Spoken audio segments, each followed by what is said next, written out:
Okay Pranav. இப்போ சாப்பிட்டாச்சா? Night சாப்பாடு சாப்பிட்டாச்சா? இப்போ சாப்பிட்டாச்சா?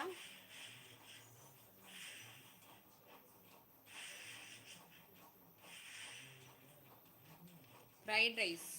Okay, super.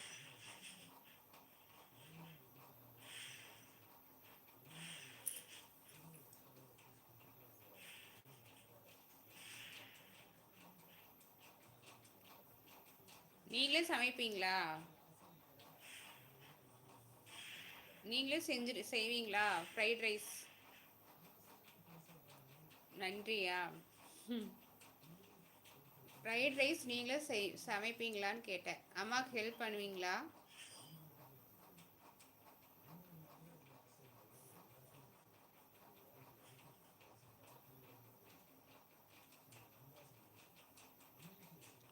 சாப்பிட முடியாதா? அப்போ நீங்கள் ஷாப் வச்சுருக்கீங்களே, அப்படி யார் சமைப்பாங்க? ஆள் போட்டு